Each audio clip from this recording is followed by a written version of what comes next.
자, 오늘 말씀의 주제는 우리가 빌립보서 4장 4절 말씀 우리 다시 한번 보시면 뭐죠? 항상 뭐하라? 기뻐하라. 기쁨에 관한 것입니다. 기쁨. 근데 이제 좀 이상한 게 있죠. 기쁨을 우리 이제 이런 감정을 수동적으로 생각하죠. 이제 환경이나 여건이 됐을 때 그래야 내가 기뻐지는 거지. 기쁘고 싶다고 내가 기뻐할 수 있나? 근데 오늘 말씀에서는 자, 이 문법적으로 어떤 형태로 말씀하십니까? 기쁨에 관해서 하라는 거예요. 명령형을 사용하고 계시는 겁니다. 자, 기뻐하는 것이 옳으니라라는 것도 아니에요. 기뻐하기를 원하노라 이것도 아니에요. 기뻐하라 명령. 또 다른 곳에 보면은 여러 군데 있지만 시편 37편 4절 말씀에도 보면은 이렇게 돼 있어요. 또 여호와를 기뻐하라. 기뻐하래요. 아니 그 기뻐하는 게 이게 될 일인가? 아니 기뻐한다고 되는 거야? 그래 나도 기뻐하고 싶어. 뭐 환경이 되어야 여건이 되어야 기뻐하지. 명령한다고 되나? 명령이라는 것은 뭐 앉아라, 일어나라, 가서 일해라, 잠자라 뭐 이런 거나 명령할 수 있는 거지. 행동 내가 의지로 할 수 있는 것을 명령하는 것이 아니 어떻게 기쁨을 명령해? 이런 분들도 많이 계신다 그런 얘기예요. 근데 성경은 분명히 다릅니다. 우리가 생각하는 기쁨에 관해서 다르게 말씀하고 있는 겁니다. 자, 여기에 대한 우리의 생각이 뭐냐? 이 기뻐하라라는 오늘 본 말씀을 우리가 들으면 어떤 생각을 하게 됐냐? 이 말씀을 불신하게 됩니다. 왜? 아예 어떻게 감정을 명령해? 감정을 어떻게 명령해? 명령한다고 이게 기쁜 감정이 생길 수 있는 것인가? 이건 당연히 환경, 여건이 만들어요. 줘야 되는 것이지.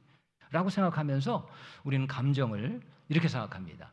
제어할 수 없는 어떤 자연현상, 제어할 수 없는 자연현상쯤으로 우리는 감정을 생각한다 그런 얘기예요.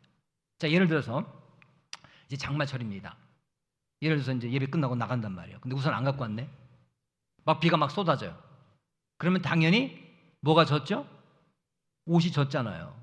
그러니까 안 좋은 일이 생기면 당연히 내 마음도 슬픔으로 젖어야 된다고 생각한다 그런 얘기예요. 그러니까 천재지변이라든가 장마비와 같은 내 힘으로 어찌할 수 없는 그런 자연 현상 중에 하나로 본다는 얘기죠. 그래가지고 이런 상황이 비 맞듯이 비가 내리면 나는 당연히 맞을 수밖에 없지. 내 상황이 지금 비가 내리는 그런 상황이다 그러면 나는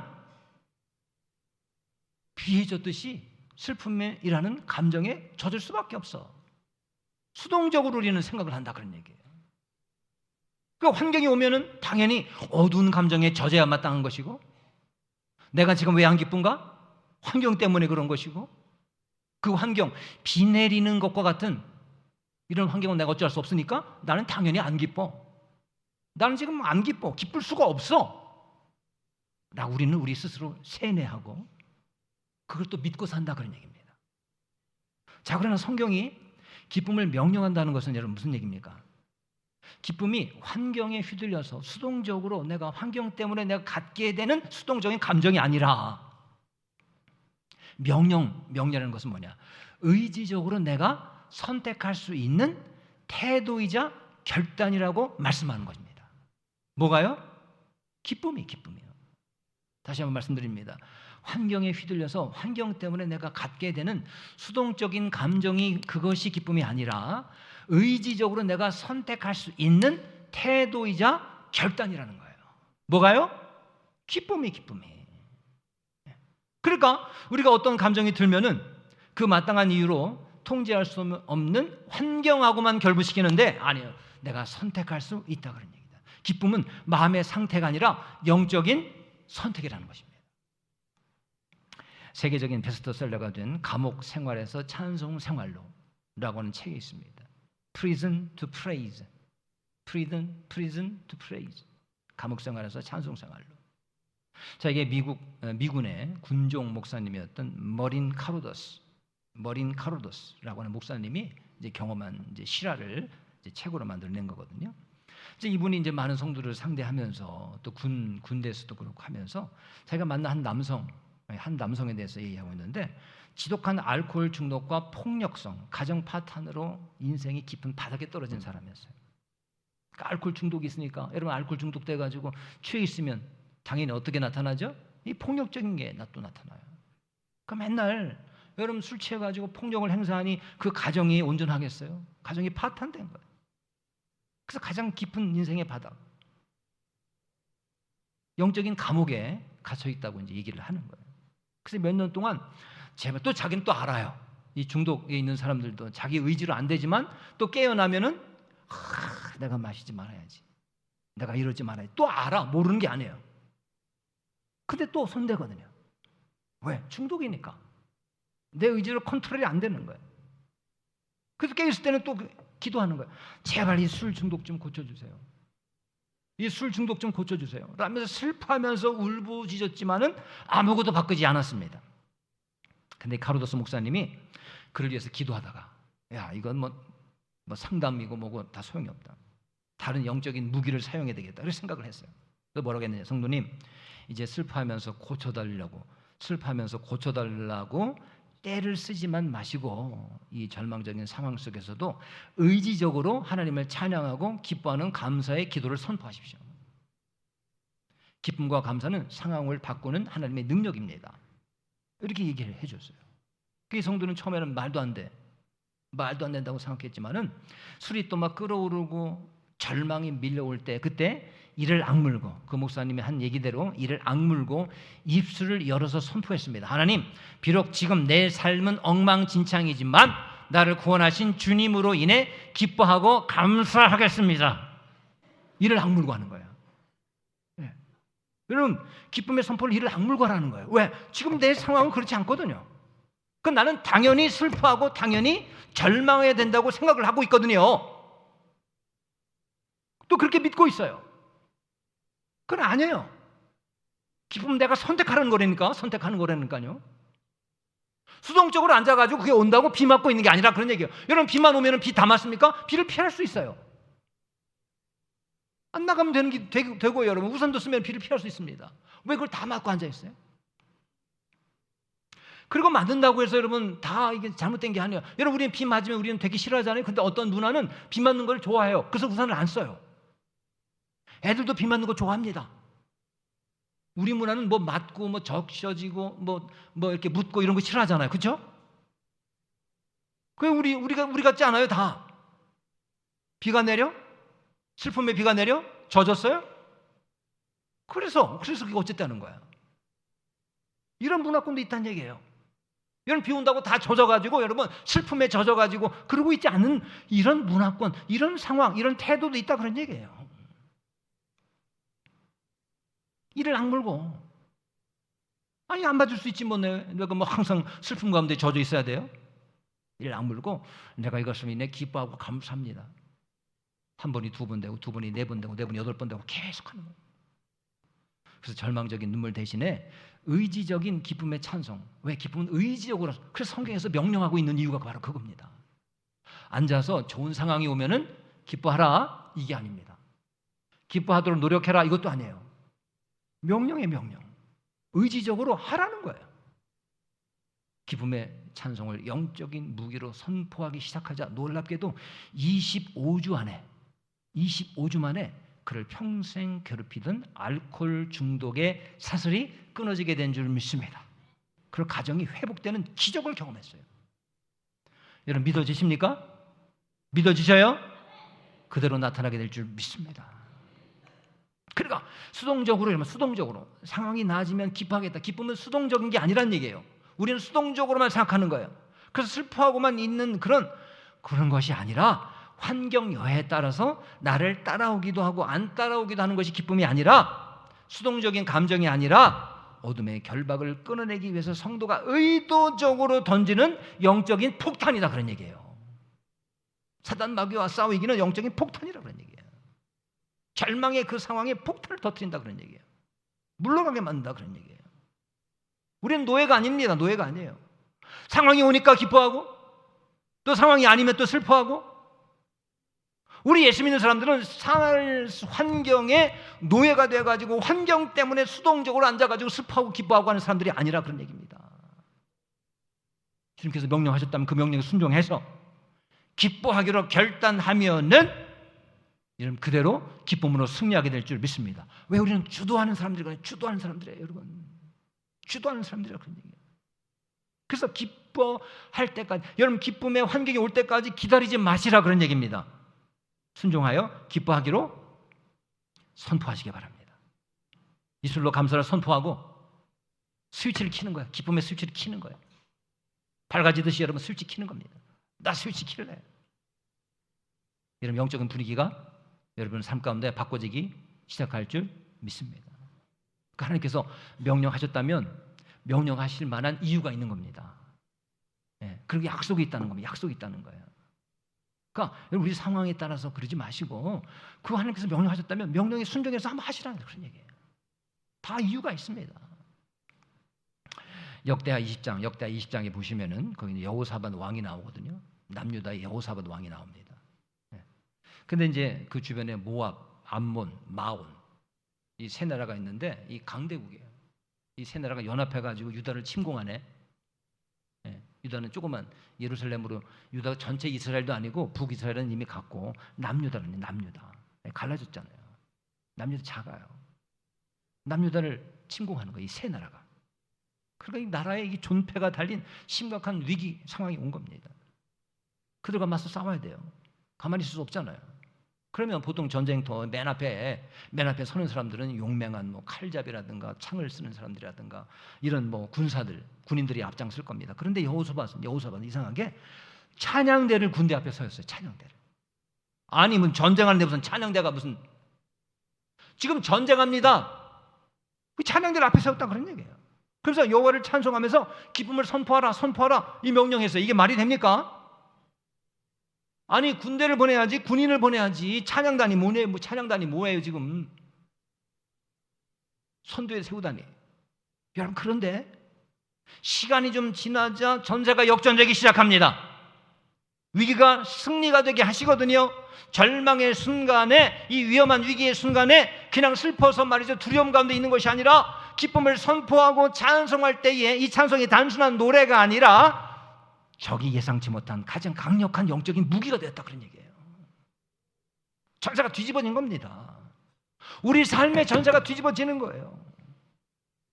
기뻐할 수 없는 전쟁의 환경. 여러분 전쟁하시는 분들 계시잖아요. 난 지금 전쟁터예요. 난 전쟁하다 왔어요 지금. 역시 상처도 많고 내 마음에 상처가 많아요. 나 그래서 기뻐할 수 없어요. 나 기뻐 안 할래요. 오늘 예배할 때 나 와 있긴 하지만 기뻐 안 할래요. 그러면서 기뻐 안 하는 얼굴로 앉아있다 그런 얘기예요. 전쟁하다 왔기 때문에. 여러분 그렇다고 앉아가지고 언제까지 우리가 슬퍼해야 됩니까?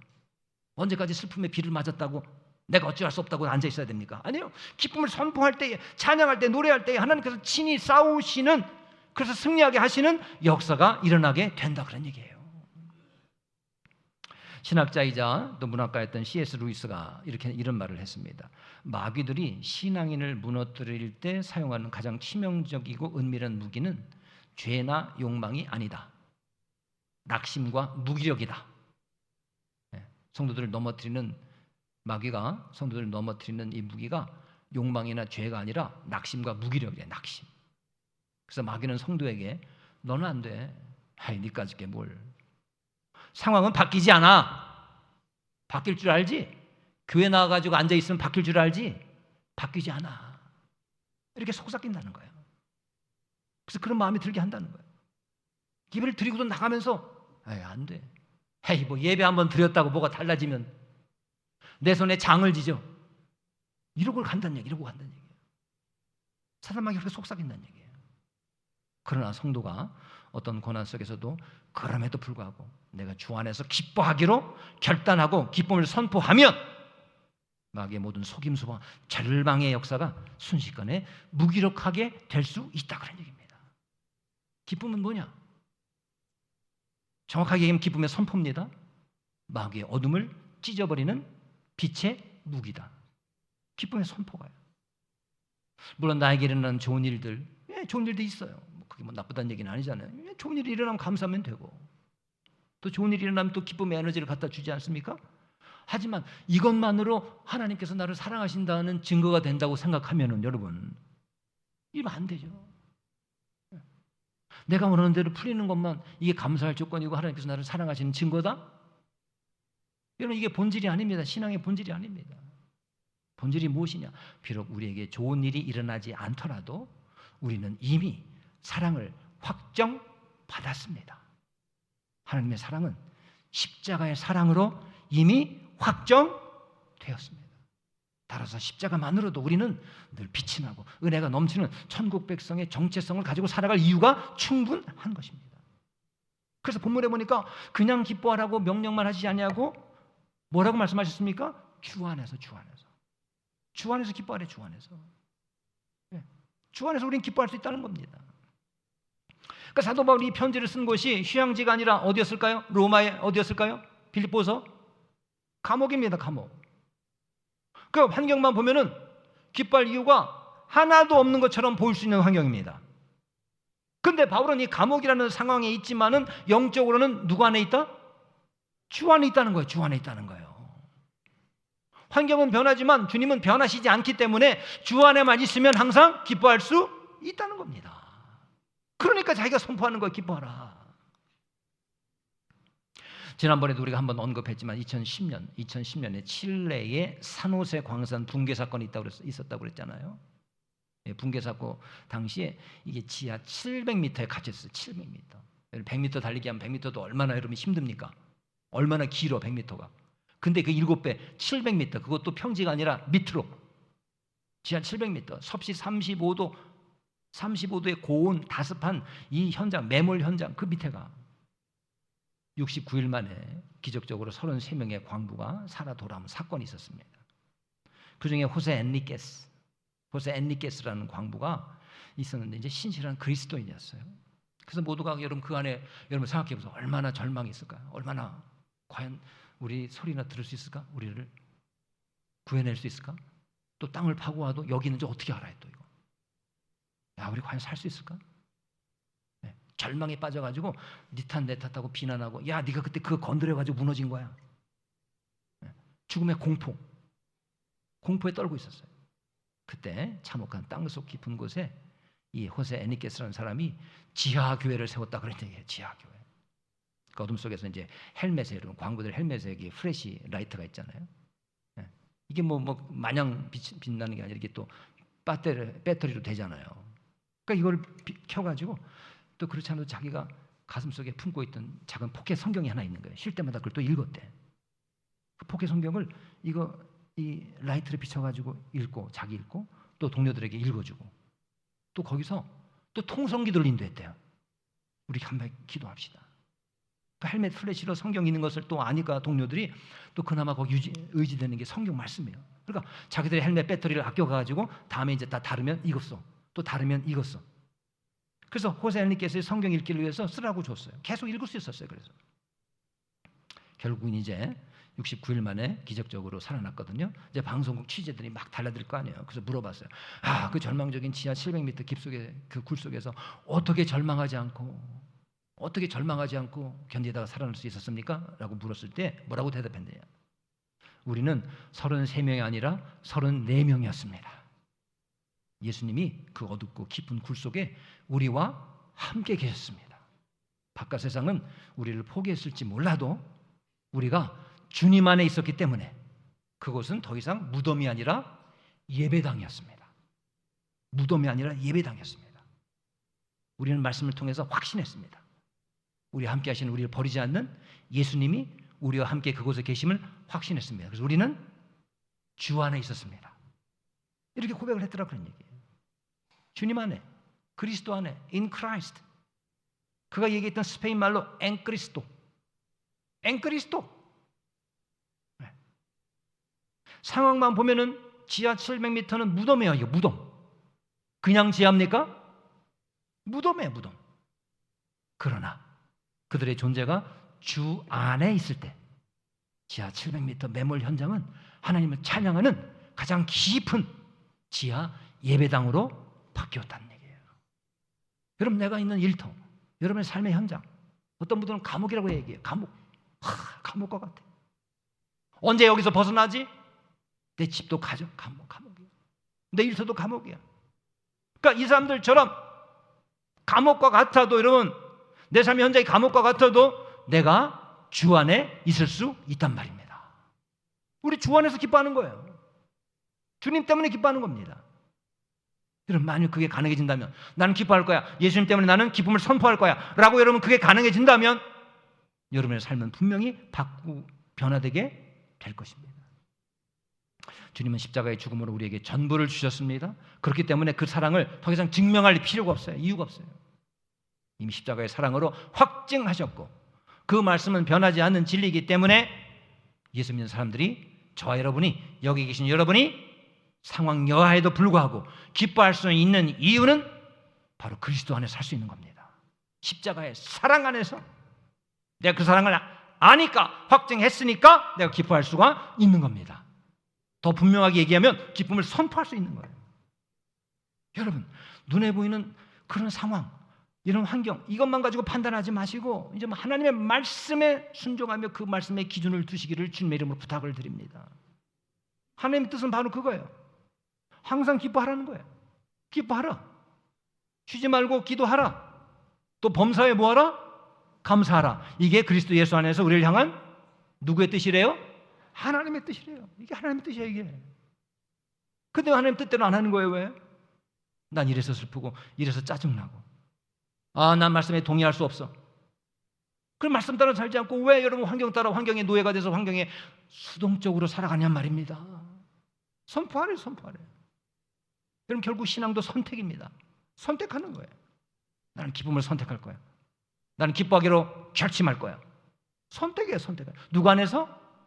그리스도 안에서, 주 안에서, 주 안에서. 어느 교회에 등록한 세 가족 중에 암 환자가 있었대요. 제가 책에서, 간증책에서 읽은 건데, 암 환자가 있었대요. 그러니까 수술을 받게 되어가지고 이제 목사님이 기도를 해드렸는데 그분이 이렇게 말씀하시더래요. 제가요, 목사님, 예수님을 믿기 전에 이런 수술을 받았다면 저는요, 불안, 걱정, 염려 때문에 견디지 못했을 거예요. 제가 원래 불안도 많고요, 상처도 제가 잘 받고요, 되게 민감한 성격이거든요. 그런데 예수님 믿고 나니까 수술을 앞두고 있는데도요, 주님께서 함께 하신다는 확신이 들어요. 확신이 드니까요, 오히려 기쁨이 넘쳐요. 요러더라는 거예요. 마지막에 이 말을 덧붙였습니다. 수술이 잘 되면 잘 된 대로 감사하고, 혹시 잘못되더라도 천국 갈 수 있으니 감사하고, 요러고 가더라는 거예요. 요러고 가더라는 거예요. 그래서 기쁜 표정을 가지고 수술실로 들어갔던 그 집사님은 감사하게도 하나님 은혜 가운데 수술이 잘 되고 또 회복 과정도 의외로 빨라서 기쁨 안에서 회복되어서 신앙생활을 잘 하고 있더래요. 여러분, 내 감정과 상관없이, 상황과 상관없이 내가 먼저 믿음으로 기쁨의 상황을 그리면서 선언하는 것이 중요합니다. 여러분, 선택하는 것이 중요합니다. 사탄은 우리를 우울하게 만들어요. 짜증스럽게 만들어요. 섭섭하게 만들 거예요. 원망하는 마음이 막 들도록 심어줄 겁니다. 그리고 그것을 표현하도록 요구합니다. 야, 짜증나는 걸 표현해. 너 우울한 걸 표현해. 네 문제가 가장 큰 것처럼 표현해. 그래서 예배를 드리면서 막 표현하는 거예요. 그래서 어떤 성도를 보니까 막 우울해 죽겠어요. 막 표정 가운데 막 나타나는 거예요. 왜? 그렇게 하라는 거예요. 왜? 나는 당연히 그럴 수밖에 없어. 내 환경이 이런데. 나처럼 환경이 이런 사람 나와보라. 있으면 나와보라고 해. 내가 얼마나 슬픈데, 내가 얼마나 비를 맞았는데, 나 같은 사람이 있으면 나와보라고 해. 나는 슬퍼할 권리가 있어.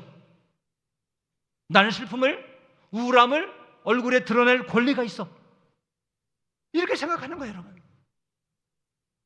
환경에 지배가 되는 겁니다. 지배되는 거예요, 지배되는 거예요. 여러분, 감정대로 산다면, 환경 때문에 감정이 생겨서 그런 감정대로 산다면, 짜증날 상황이 생긴다고 또 짜증나고, 그런다면 어떻게 될까요? 평생 동안 여러분 기뻐할 기회 없을 거요. 평생 동안. 왜? 이 세상이 맨 그런 환경 투성인데 그것 따라 하겠다면 여러분 기뻐할 시간이 없습니다. 사랑하는 여러분, 사탄에 속지 마시기 바랍니다. 내가 선택하는 겁니다.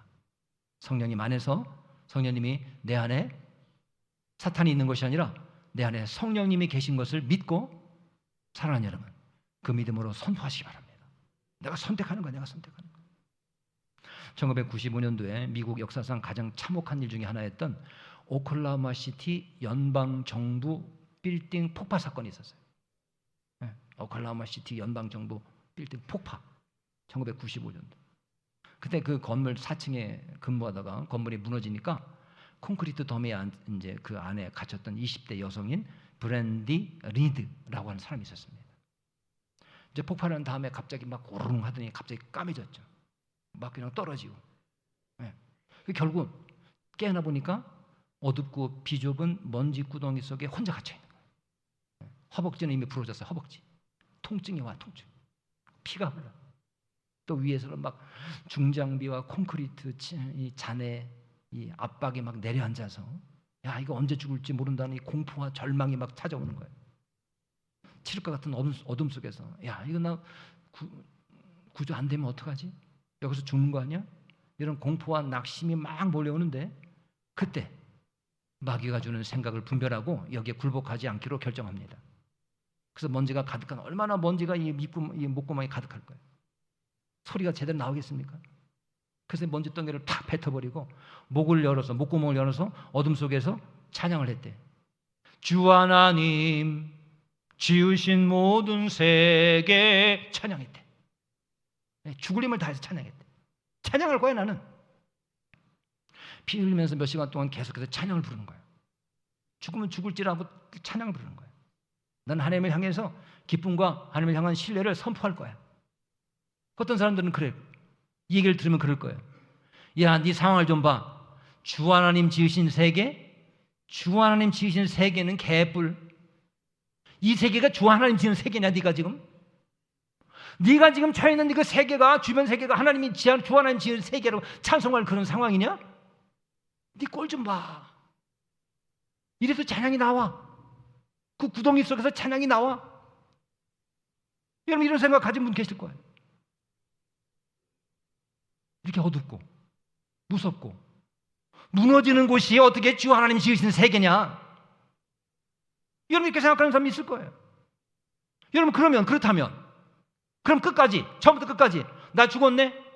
죽었다? 그리고 계속 우울해져야 됩니까? 계속 우울하실래요? 계속? 상황이 이러니까 나 우울해. 어떻게 되든 말든 나는 끝까지 우울을 선택할 거예요. 여러분 그런 게 어디 있습니까? 그런 게. 그렇지만 그럼에도 불구하고 나는 우울하지 않을 거야. 내가 선택할 수 있습니다. 근데 어떤 사람, 대부분 사람들 그렇지 않아요. 개뿔 이게 무슨 주 하나님 지은 세계야. 난 우울해야 돼. 우울할 권리가 있어. 우울할 자격이 있어. 나 건드리지 마. 니들이 내 우울을 알아? 내 슬픔을 알아? 내 상황을 알아? 나는 우울할 거야. 얼굴에 우울 가득. 말에 우울 가득. 이런 우울을 선택한다는 거예요. 여러분 선택한 겁니다. 몇 시간이 되어가지고 구조대원들이 콘크리트 잔해를 치우면서 그 여성을 구해냈어요. 깊은 잿더미 속에서 어떻게 그 여성을 구해냈느냐? 거기에서 이렇게 작업하다 보니까 무슨 소리가 들리더래. 노래 소리가 들리더래요. 그 찬송의 찬송 소리 들은 겁니다. 그래가지고 조심스럽게 그 위치를 향해서 그 찬송의 그 소리를 향해서 하나씩 파들어가다가 구한 거예요. 여러분 절망 속에서 낙심만 하고 있었다면 구조될 수가 없었을 겁니다. 그러나 찬송했대요. 여러분 구조할 때 시각적인 가능성 이게 중요한 게 아니라 여러분 거기는 뭐 아주 뭐 이 폐허더미에 가보시면 이거 영상으로 나오잖아요. 뭐 어디부터 손대야 될지 모를 그런 상황이지 않습니까? 그때 바로 소리입니다. 소리를 듣습니다. 찬양의 소리가 바로 구조의 단서가 됐다는 것입니다. 자 그리고 나서 구출되고 나서 그렇게 얘기했대요. 어둠은 저에게 너는 여기서 죽을 것이다 라고 절망을 whisper 속삭였습니다. 하지만 저는 찬양을 선택했습니다. 제가 부른 기쁨의 찬송은 절망의 어둠을 찢어버리는 영적인 무기가 되었습니다. 그 찬송이 나를 살렸습니다. 이렇게 고백을 하더라는 것입니다. 사랑하는 여러분 우리도 마찬가지입니다. 낙심과 공포가 우리를 짓누를 때가 있습니다. 지금도 그 공포 가운데 앉아 계신 분 혹시 있을지 모르겠어요. 자, 그럼 가만히 앉아서 여러분 상황이 준 그대로 수동적으로 받아 있지 말고 사랑하는 여러분 어둠의 자리를 완전히 박차고 일어나서 우리를 사랑하실 끝까지 사랑하실 우리 주님 이름으로 그분 안에서 여러분 기쁨을 오히려 선포하시고 또 찬송할 수 있는 저와 여러분 되시기를 주님의 이름으로 축원합니다. 그럼 문제보다 크신 주님이 여러분을 반드시 구원해 주실 것입니다. 여러분의 일상이 기쁨, 감사, 평안, 찬양, 밝음, 이런 것들로 오늘 이후 그런 것들로 가득 채워지는 여러분의 밝은 삶이 될 수 있기를 주님의 이름으로 축원합니다. 주님의 이름으로 축원합니다. 기도하겠습니다. 주님, 저희들 선택하게 하옵소서. 주 안에서 기쁨을 선택하여 기뻐할 수 있는 주의 백성들 되게 하여 주옵소서. 영의 눈이 열리게 하여 주옵소서. 환경에 수동적이지 않게 하여 주옵시고, 그렇게 상황이 그렇다고 해서 가만히 앉아서 처음부터 끝까지 나의 슬픔을 니들이 알아? 그러면서 우울할 권리가 있는 것처럼 그렇게 살아가는 그러한 우매한 인생 되지 않게 하여 주옵시고, 결단 기쁨을 결단하고 찬양하는 주의 백성들 되게 하여 주시옵소서. 예수님의 이름으로 간절히 기도하옵나이다. 아멘, 아멘.